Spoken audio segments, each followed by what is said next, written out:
In this video, we're going to talk about the first robot that performed a surgery using artificial intelligence to control its movements with no human interaction whatsoever. It was the first time that an electronic device managed to carry out a fully complete procedure without any human being involved in the process. Incredible, isn't it? Or is it scary? We're going to talk about all of this in today's video. But first, you know the drill, leave a comment below. Do you trust a robot more to perform a surgery or a human being? Leave your comment below, I want to know.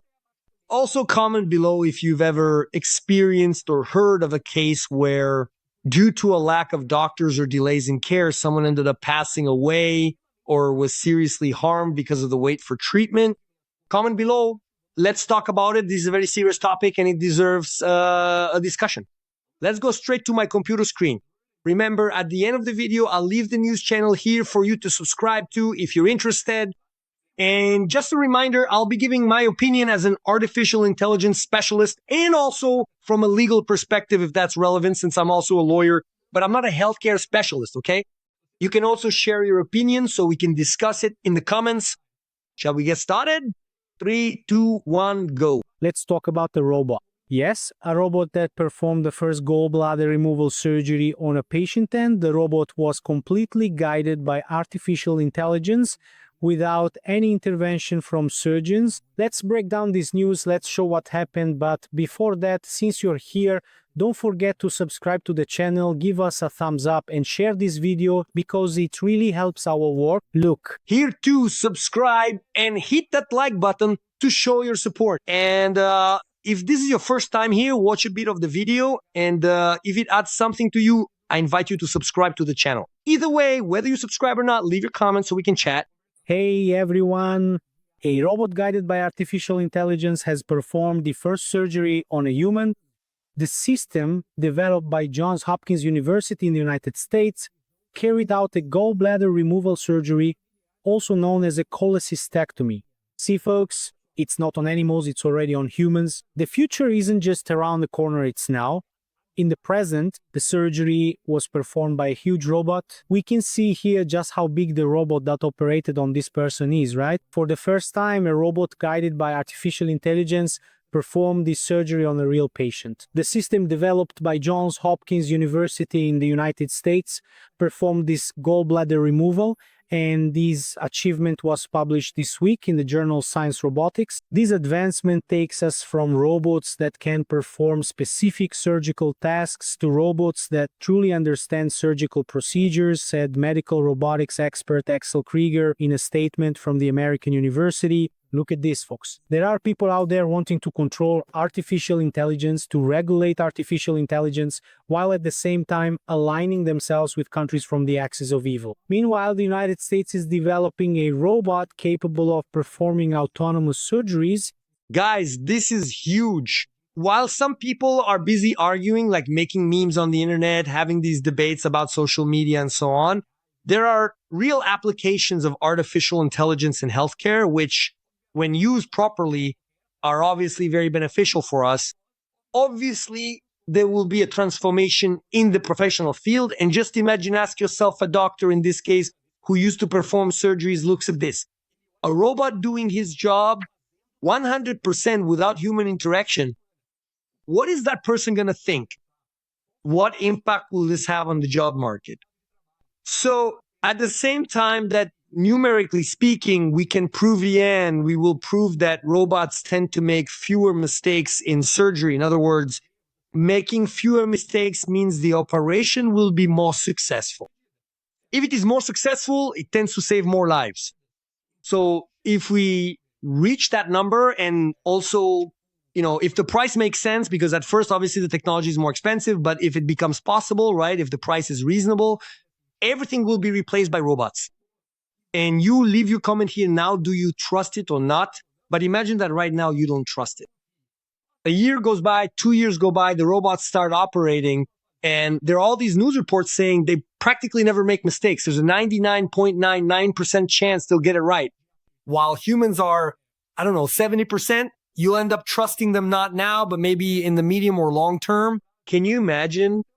So there would be a positive side, but these doctors, right? It could be a dental surgeon. It could be an ophthalmologist dealing with the eyes. It could be a cardiologist working with the heart anyway.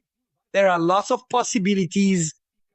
They'll probably have to focus more on the human side of care, which is dealing with the human side, the psychological aspect, the psychology, the relationship of trust, empathy, but the manual part, the part of actually performing the surgery, will probably be left entirely to the robots. That's my opinion.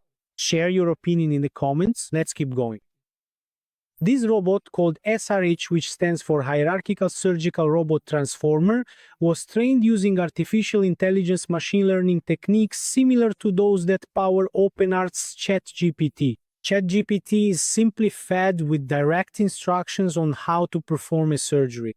The article here explains that it was done in the same way you teach a beginner surgeon to perform surgery. During the operation on the real patient, the machine responded to and learned from the team's voice commands, just like a beginner surgeon working with a mentor, and achieved 100% accuracy. Although the android took longer to complete the task than the human surgeon, the researchers say the results were comparable to those of a specialist doctor. Look at that. Yeah, it took a little longer because the robot is still learning. If it were a beginner surgeon, it would also take this long to perform the surgery. And as they say here, just as surgical residents often master different parts of an operation at different paces, said Jeff Joplin, a surgeon at Johns Hopkins and co-author of the article published in Science Robotics, in a statement, this work illustrates the promise of developing autonomous robotic systems in an equally modular and progressive way. The competition, it's unfair, so to speak, because what happens, the robot doctor, the robot surgeon, has access to all the medical records, all the exams, all the cases that include that surgery. It will look at the body there, at the patient with its cameras.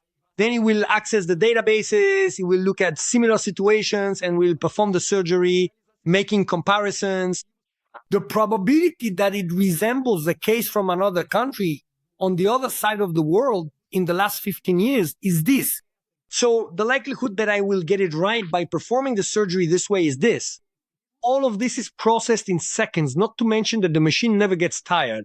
Because depending on the surgeon, sometimes he hasn't slept, sometimes he's having a bad day, sometimes he just broke up with his wife, I don't know. There are days when the human will be better and days when he won't be. Not the machine. Machine works 24 hours a day, 7 days a week. So it doesn't stop. It's unstoppable. Its brain has a data storage and data cross-referencing capacity that is much greater. So humans will inevitably have to adapt. They will have to reposition themselves and not fight against it. Oh, in my hospital, machines are not allowed. Well, then no one will come to your hospital for the next 5 to 10 years. Just imagine. Now, let me make the connection here. While you haven't yet been replaced by artificial intelligence, while we can still use it as a tool, what do I teach my mentees? My mentees today build sources of income on the internet or offline using artificial intelligence to improve the process, to do it better, to do it faster. For example, this YouTube channel. I have 12 channels, 10 of them monetized in Portuguese, English, Spanish, and German. In other words, I use AI to help me with scripts. I use AI to help me create thumbnails. I use AI for channels where I don't appear, where only my clone appears. So, like, it's me, but it's not me, right? Sometimes I use ultra-realistic avatars, but they're simulated people because they're not real people. Sometimes I use cloned voices. Sometimes I create trailers with realistic videos or animations using artificial intelligence. I do voiceovers. After all, I don't speak Portuguese, English, Spanish, German, or any other language fluently. So I use artificial intelligence to help me. Just a reminder, we've launched our channel club where at level 1, you get your comments answered much faster. You also get early access to videos before I publish them on YouTube. And in addition, at level 2, besides all that, you get exclusive videos, behind the scenes content, and updates on what I'm working on even before I announce it. And you can also ask me anything you want. Anything you're thinking about, a project of yours that's on hold, what I'm working on, recommendations for apps I'm using to make money, whatever you want to ask me if you're a level 2 member. So become a member, okay? Let's keep going here. Yeah, folks, it looks like artificial intelligence is starting to bear fruit. People look at ChatGPT and say, oh, ChatGPT only helps me with school assignments. But no, it's much more than that. Of course, this robot wasn't powered by ChatGPT. They probably must have developed an agent to learn surgeries, something similar to ChatGPT, but here the robot performed the tasks 100% in a 100% successful way, right? Meanwhile, here in the Seuss, here in Bananil, we don't even have money to buy gauze.